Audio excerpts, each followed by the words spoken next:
Well, the moringa tree, once it matures, they're drought resistant. They like crappy soil. And we have good soil, so they're doing better.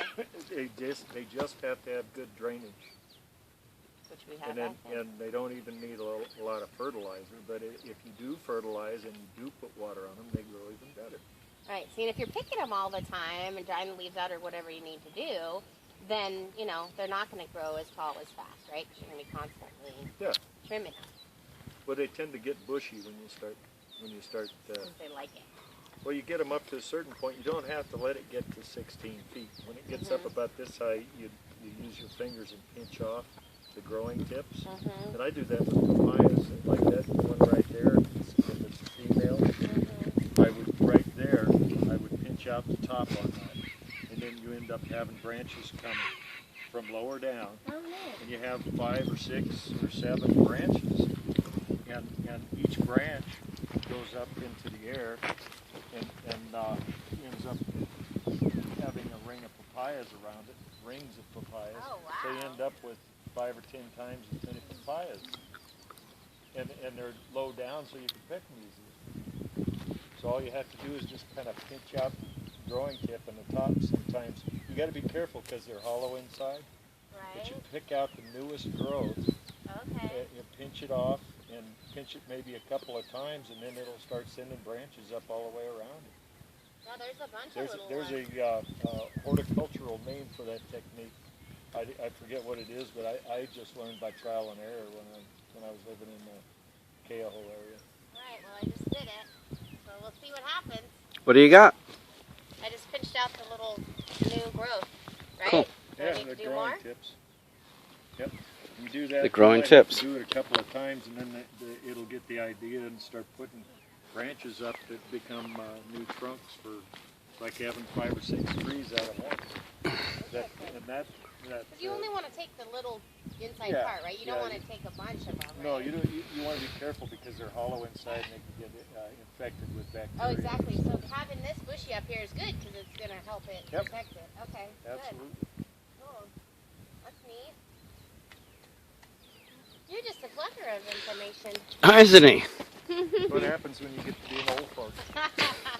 Is that what you are? Yeah, 64 now.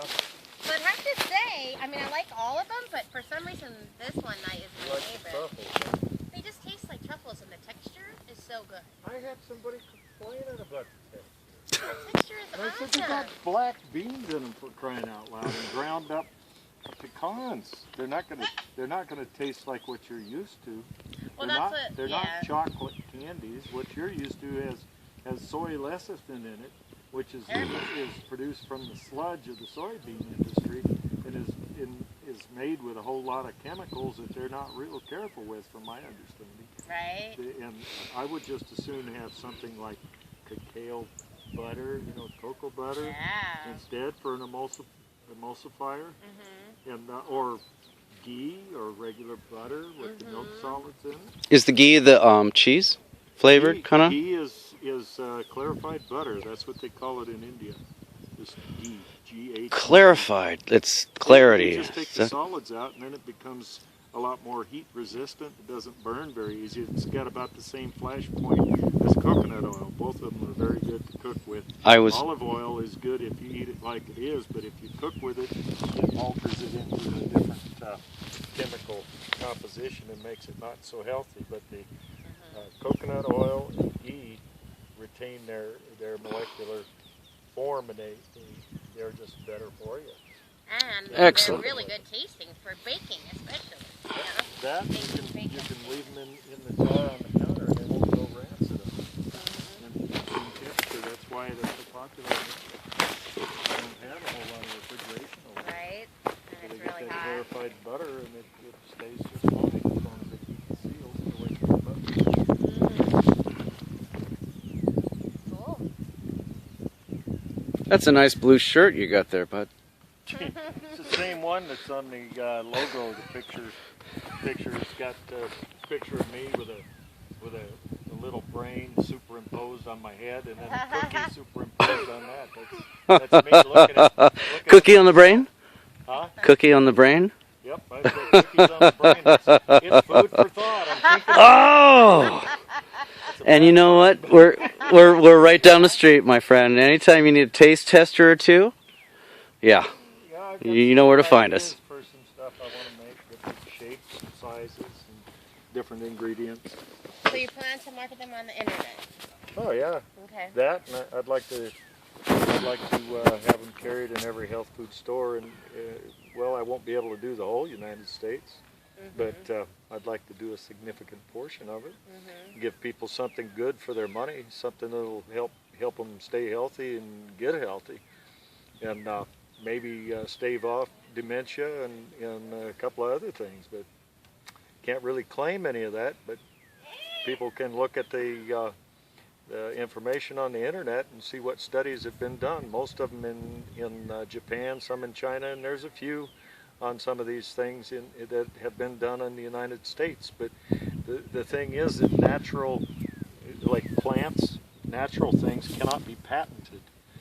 So it kind of takes the wind out of the pharmaceutical companies' sails if they can't patent it and hog all of the money that they'll be getting from selling the supplements or the pills that they will refer to as drugs in this case.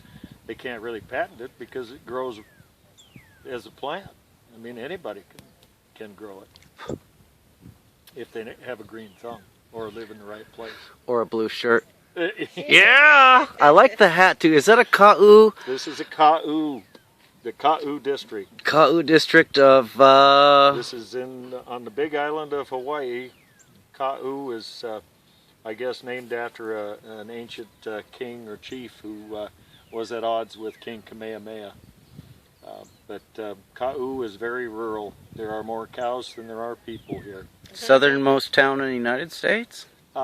In the States, of course, there's territories down in Guam and beyond that are further south, but this is the state that is furthest south. We're somewhere around 21 degrees latitude. Well, you might even be the southernmost mushroom in the United States at some point, or cacao tree, or a wonderful lion's mane production.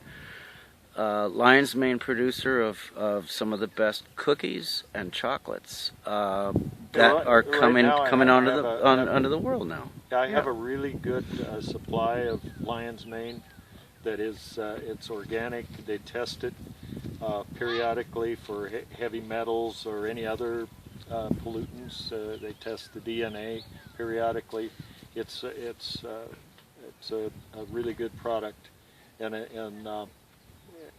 they're working with me on it, so I think I'll be able to make some really good cookies, and hopefully they'll be really good for people, and people will like them, and they'll become popular. Perfect. That way I can make more of them. And we can eat more of them. And with that, we're going to sign off for a moment here. All right.